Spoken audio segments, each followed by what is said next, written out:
Okay, what is up, guys? So, today I want to talk to you guys about being detached um, from people, places, and things.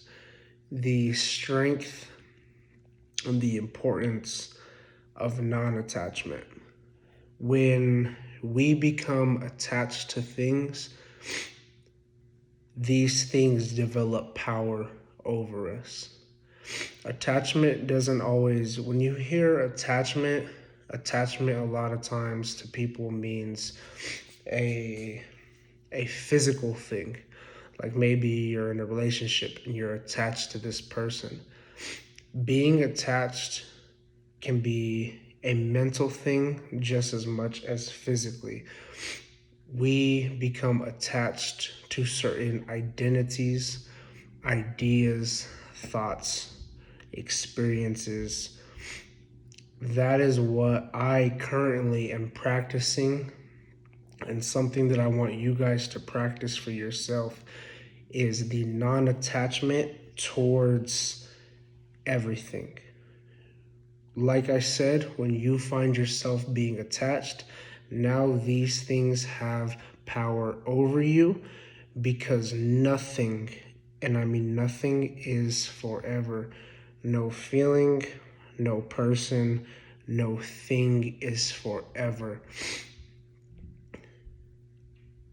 The only thing that is guaranteed that we know throughout this human experience is death. And when people hear that, that sounds scary and it can strike a lot of fear. And if I'm being honest, when I used to hear people say that, it used to really scare me. I used to fear death. I am not going to dig too much into death right now. It is something that I want to speak to you guys about in a separate video. I feel as if it does deserve its own video because death is not a bad thing. It's something that is portrayed in movies and something that we have been programmed to think is such a scary, fearful, traumatizing thing. And even for some of you individuals who are watching this video, you may have found yourself traumatized by death. Maybe losing a parent or losing someone in your family, a grandparent, whatever the case is. Death is not a bad thing. Like I said, that'll be a separate video. But for today, we are discussing practicing the power of practicing non-attachment. I want to use a relationship for example. If you guys have a attachment personality, for example, I can speak on this because I myself do. When I find myself in a committed relationship, I find myself to be very much attached to this individual. I find that attachment as necessary, but on the other side of things, it can be very detrimental towards myself. Because when I attach myself to somebody or something, like I said, if this person no longer wants to be in the relationship, or if this relationship ends, now I find myself feeling alone when that was the case that I should have been practicing before. I should have been comfortable being alone and being okay with this person leaving or this person cheating, whatever thoughts that I have allowed myself to attach themselves to, right? Again, attachment.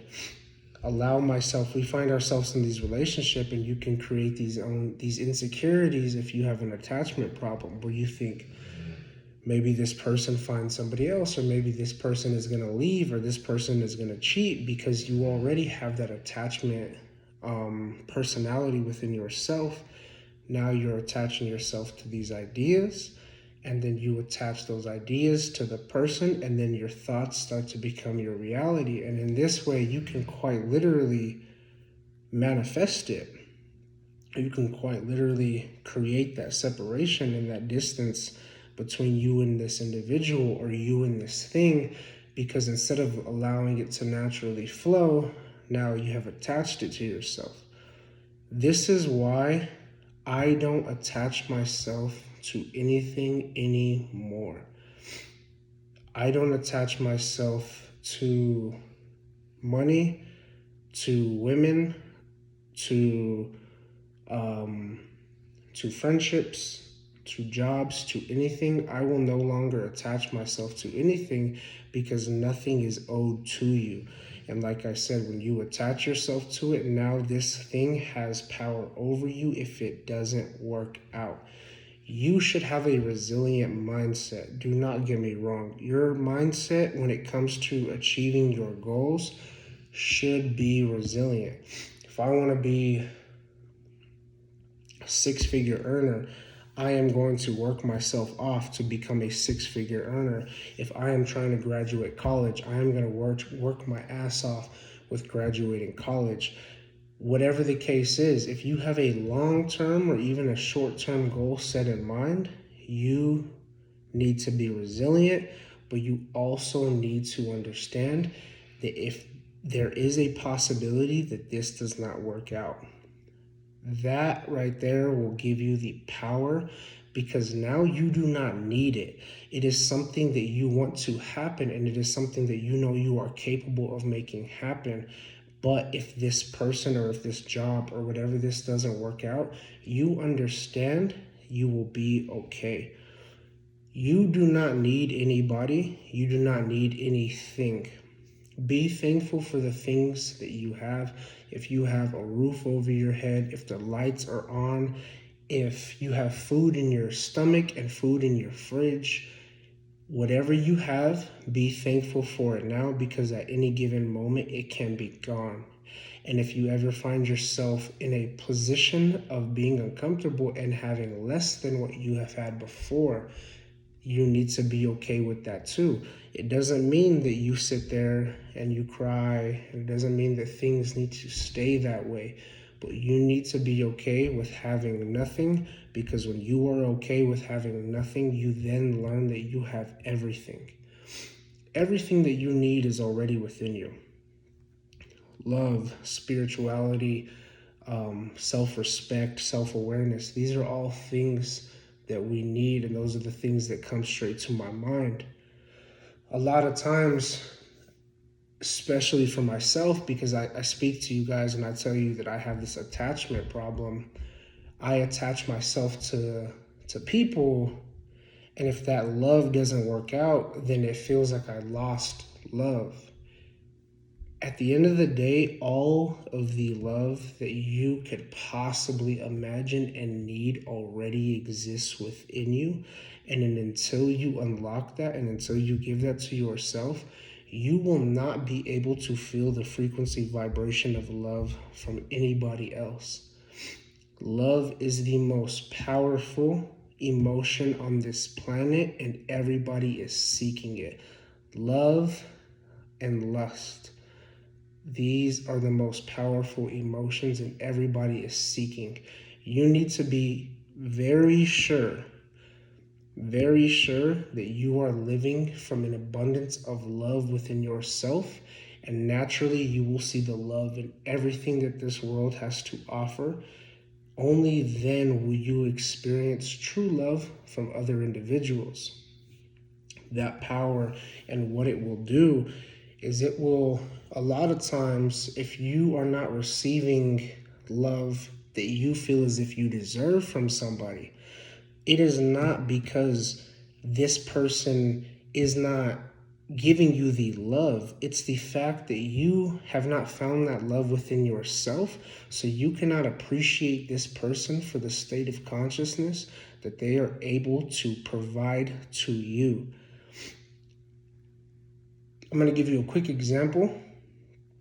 It's almost as if I ask a person for $20 and they only give me 10. Now I feel as if this person doesn't care about me because they only gave me the $10. When that's all that they had, they gave me everything that they possibly could, which is the $10. But if I already had that $20 within myself, I wouldn't even need to be able to ask for that from them, and their presence in itself would be enough. Maybe that's a bad example, but I hope that it makes sense to you guys, because that is what energy and that is what love is. People will love you and people will meet you at the state of consciousness that they are able to provide within themselves. That's why I tell you it's important for you to provide that abundance of love, that very strong emotion within yourself, because naturally then you will shed that light and that love on everybody else stronger than you have ever imagined. That's all I want to talk to you guys about today, but I want to encourage you guys to find that love within yourself and be okay with what people give you, and do not take anything personal. Do not take anything personal. Let me say that again for you.